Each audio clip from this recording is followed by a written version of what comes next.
Good morning students. 5th semester ਦੇ ਵਿੱਚ ਮੈਂ ਤੁਹਾਨੂੰ ਮੈਨੇਜਮੈਂਟ ਅਕਾਊਂਟਿੰਗ ਪੜ੍ਹਾਉਂਗੀ ਔਰ ਮੈਂ ਤੁਹਾਨੂੰ ਮੈਨੇਜਮੈਂਟ ਅਕਾਊਂਟਿੰਗ ਦੀ ਕਲਾਸ ਦੇ ਵਿੱਚ ਵੈਲਕਮ ਕਰ ਰਹੀ ਹਾਂ।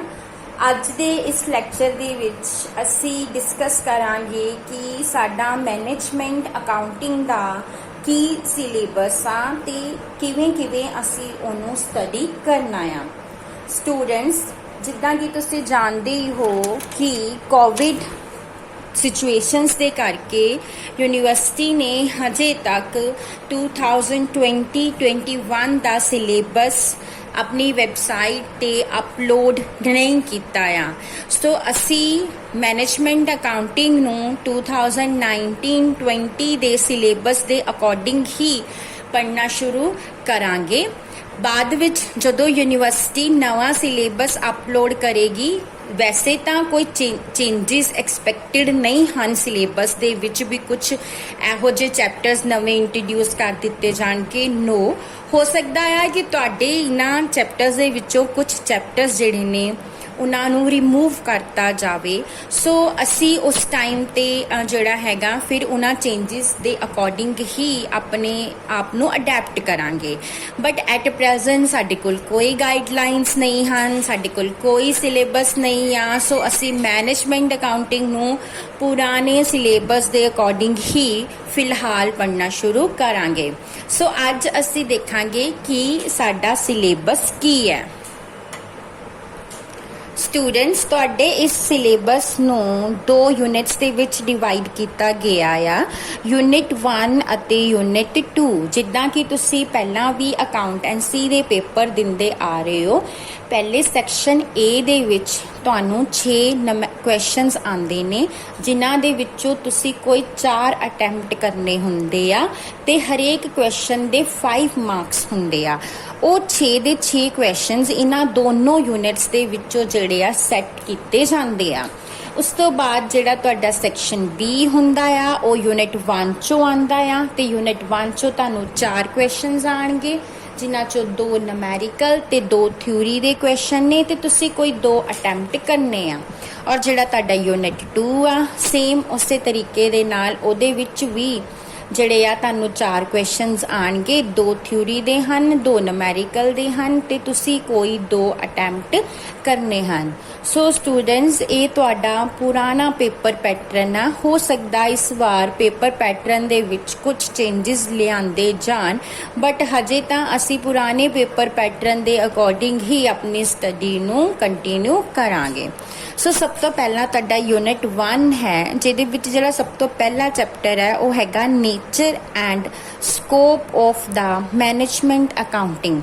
ਇਹਦੇ ਵਿੱਚ ਤੁਸੀਂ ਇਹ ਲਰਨ ਕਰੋਗੇ ਕਿ ਮੈਨੇਜਮੈਂਟ ਅਕਾਊਂਟਿੰਗ ਕੀ ਹੁੰਦੀ ਆ, ਉਹਦੇ ਕੀ ਨੇਚਰ ਆ, ਉਹਦਾ ਕੀ ਸਕੋਪ ਆ, ਉਹਦੇ ਕੀ ਐਡਵਾਂਟੇਜਸ ਨੇ, ਉਹਦੀਆਂ ਕੀ ਲਿਮਿਟੇਸ਼ਨਸ ਨੇ। ਇਹ ਸਾਰਾ ਕੁਝ ਤੁਸੀਂ ਇਸ ਚੈਪਟਰ ਦੇ ਵਿੱਚ ਡਿਸਕਸ ਕਰੋਗੇ। ਔਰ ਇਸ ਚੈਪਟਰ ਦੇ ਵਿੱਚੋਂ 15 ਨੰਬਰ ਦਾ ਥਿਊਰੀ ਦਾ ਕੁਐਸਚਨ ਆਉਣ ਦੇ ਬਹੁਤ ਜ਼ਿਆਦਾ ਹੀ ਚਾਂਸਸ ਹਨ। ਉਸ ਤੋਂ ਬਾਅਦ ਸੈਕਿੰਡ ਤੁਹਾਡਾ ਚੈਪਟਰ ਹੈ ਫਾਈਨੈਂਸ਼ੀਅਲ ਸਟੇਟਮੈਂਟਸ ਦਾ। ਇਹਨਾਂ ਦੇ ਵਿੱਚ ਤੁਸੀਂ ਸਿੱਖੋਗੇ ਕਿ ਕਿਸੇ ਵੀ ਕੰਪਨੀ ਦੀਆਂ ਫਾਈਨੈਂਸ਼ੀਅਲ ਸਟੇਟਮੈਂਟਸ ਕਿਸ ਤਰ੍ਹਾਂ ਤਿਆਰ ਕੀਤੀਆਂ ਜਾਂਦੀਆਂ ਹਨ। ਫਾਈਨੈਂਸ਼ੀਅਲ ਸਟੇਟਮੈਂਟਸ ਕਿਹੜੀਆਂ ਹਨ?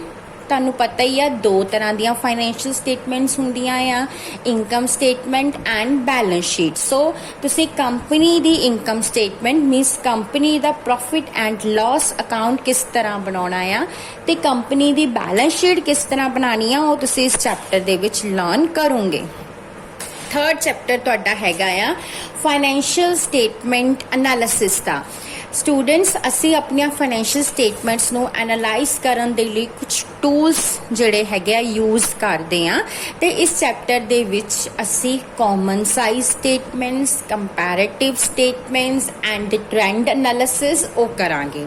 ਉਸ ਤੋਂ ਬਾਅਦ ਫੋਰਥ ਤੁਹਾਡਾ ਹੈ ਰੇਸ਼ੋ ਐਨਾਲਿਸਿਸ। ਰੇਸ਼ੋ ਐਨਾਲਿਸਿਸ ਵੀ ਇੱਕ ਟੂਲ ਆ ਜਿਹੜਾ ਕਿ ਅਸੀਂ ਫਾਈਨੈਂਸ਼ੀਅਲ ਸਟੇਟਮੈਂਟਸ ਨੂੰ ਐਨਾਲਾਈਜ਼ ਕਰਨ ਦੇ ਲਈ ਯੂਜ਼ ਕਰਦੇ ਆ। ਸਟੂਡੈਂਟਸ, ਇਹ ਤਿੰਨੋਂ ਚੈਪਟਰਸ ਤੁਸੀਂ +2 ਦੀ ਅਕਾਊਂਟੈਂਸੀ ਵਿੱਚ ਵੀ ਡਿਸਕਸ ਕਰ ਚੁੱਕੇ ਹੋ। ਸੋ ਤੁਹਾਡੇ ਤੁਹਾਡੇ ਲਈ ਇਹ ਬਹੁਤਾ ਡਿਫਿਕਲਟ ਨਹੀਂ ਹੋਏਗਾ। ਉਸ ਤੋਂ ਬਾਅਦ ਸੈਕਿੰਡ ਜਿਹੜਾ ਤੁਹਾਡਾ ਯੂਨਿਟ ਹੈ ਉਸ ਦੇ ਵਿੱਚ ਅਸੀਂ chapter number 5 cash flow statement ਬਣਾਵਾਂਗੇ। ਇਹ ਵੀ ਤੁਸੀਂ ਆਲਰੇਡੀ ਪਲੱਸ 2 ਚ ਕਰ ਚੁੱਕੇ ਹੋ।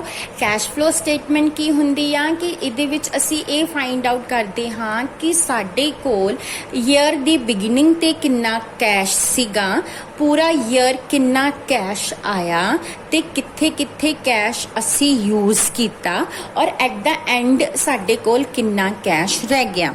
ਉਸ ਤੋਂ ਬਾਅਦ ਚੈਪਟਰ ਨੰਬਰ 6 ਅਸੀਂ ਫੰਡ ਫਲੋ ਸਟੇਟਮੈਂਟ ਬਣਾਵਾਂਗੇ। ਇਹ ਤੁਹਾਡੇ ਲਈ ਥੋੜਾ ਜਿਹਾ ਨਵਾਂ ਚੈਪਟਰ ਹੈ ਬਟ ਕੈਸ਼ ਫਲੋ ਸਟੇਟਮੈਂਟ ਦੇ ਨਾਲ ਮਿਲਦਾ ਜੁਲਦਾ ਹੀ ਹੈ। ਕੈਸ਼ ਫਲੋ ਸਟੇਟਮੈਂਟ ਦੇ ਵਿੱਚ ਅਸੀਂ only and only cash the inflow ਤੇ ਆਊਟਫਲੋ ਦੇਖਦੇ ਹਾਂ ਬਟ ਫੰਡ ਫਲੋ ਸਟੇਟਮੈਂਟ ਦੇ ਵਿੱਚ ਅਸੀਂ funds the inflow and outflow ਦੇਖਦੇ ਹਾਂ। ਉਸ ਤੋਂ ਬਾਅਦ chapter number 7 price level accounting ਕਰਾਂਗੇ ਕਿ ਅਸੀਂ ਆਪਣੇ ਪ੍ਰਾਈਸਿਸ ਨੂੰ ਕਿੱਦਾਂ ਉਹਨਾਂ ਦੀ ਅਕਾਊਂਟਿੰਗ ਕਰਨੀ ਆ। ਨੈਕਸਟ ਹੈ chapter number 8 social accounting. Chapter number 9 ਹੈਗਾ human resource accounting and chapter number 10 ਹੈਗਾ ਰਿਸਪੌਂਸਿਬਿਲਿਟੀ ਅਕਾਊਂਟਿੰਗ। ਇਹ ਜਿਹੜੇ ਤੁਹਾਡੇ ਤਿੰਨੋਂ ਚੈਪਟਰ ਨੇ ਚੈਪਟਰ ਨੰਬਰ 8 9 ਐਂਡ 10 ਇਹਨਾਂ ਦੇ ਵਿੱਚੋਂ ਕੋਈ ਵੀ ਨੰਬੈਰੀਕਲ ਨਹੀਂ ਆਉਂਦਾ। ਇਹ ਸਾਰੇ ਪਿਓਰਲੀ ਥਿਊਰੀ ਦੇ ਚੈਪਟਰ ਨੇ। ਅਸੀਂ ਇਹਨਾਂ ਦੇ ਵਿੱਚ ਕੁਝ ਥਿਊਰੀਜ਼ ਜਿਹੜੀਆਂ ਹੈਗੀਆਂ ਉਹ ਡਿਸਕਸ ਕਰਾਂਗੇ। ਜਿਵੇਂ ਕਿ ਸੋਸ਼ਲ ਅਕਾਊਂਟਿੰਗ 'ਚ ਅਸੀਂ ਡਿਸਕਸ ਕਰਾਂਗੇ ਕਿ ਇੱਕ ਕੰਪਨੀ ਨੂੰ ਇੱਕ ਆਰਗੇਨਾਈਜੇਸ਼ਨ ਨੂੰ ਸੋਸ਼ਲੀ ਰਿਸਪੌਂਸੀਬਲ ਹੋਣਾ ਚਾਹੀਦਾ ਤੇ ਉਹਦੀ ਅਕਾਊਂਟਿੰਗ ਵੀ ਕਰਨੀ ਚਾਹੀਦੀ ਆ। ਹਿਊਮਨ ਰਿਸੋਰਸ ਅਕਾਊਂਟਿੰਗ ਦੇ ਵਿੱਚ ਅਸੀਂ ਆਪਣੇ ਹਿਊਮਨ ਰਿਸੋਰਸ ਜਿਹੜੇ ਸਾਡੇ EMPLOYEES ਨੇ ਉਹਨਾਂ ਦੀ ਅਕਾਊਂਟਿੰਗ ਲਰਨ ਕਰਾਂਗੇ।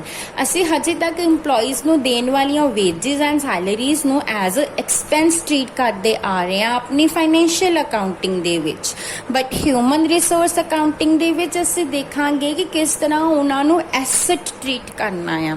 ਤੇ ਲਾਸਟ ਜਿਹੜੀ ਹੈਗੀ ਆ ਤੁਹਾਡੀ ਰਿਸਪੌਂਸਿਬਿਲਿਟੀ ਅਕਾਊਂਟਿੰਗ ਹੈ। ਇਹਦੇ ਵਿੱਚ ਅਸੀਂ ਲਰਨ ਕਰਾਂਗੇ ਕਿ ਜਿੰਨੀਆਂ ਵੀ ਆਰਗੇਨਾਈਜੇਸ਼ਨ ਦੇ ਵਿੱਚ ਐਕਟੀਵਿਟੀਜ਼ ਨੇ ਉਹਨਾਂ ਨੂੰ ਅਸੀਂ ਇੱਕ ਰਿਸਪੌਂਸਿਬਿਲਿਟੀ ਸੈਂਟਰ ਡੈਜ਼ਿਗਨੇਟ ਕਰ ਦਿੰਦੇ ਹਾਂ ਤੇ ਇੱਕ EMPLOYEE ਨੂੰ ਉਹਦੀ ਰਿਸਪੌਂਸਿਬਿਲਿਟੀ ਦੇ ਦਿੰਦੇ। ਸੋ ਉਹ EMPLOYEE ਕਿਸ ਤਰ੍ਹਾਂ ਉਹਨਾਂ ਐਕਟੀਵਿਟੀਜ਼ ਲਈ ਰਿਸਪੌਂਸਿਬਲ ਆ, ਕਿਸ ਤਰ੍ਹਾਂ ਉਹਦੀ ਅਕਾਊਂਟਿੰਗ ਕਰਨੀ ਹੈ, ਇਹ ਅਸੀਂ ਇਸ ਚੈਪਟਰ ਦੇ ਵਿੱਚ ਡਿਸਕਸ ਕਰਾਂਗੇ।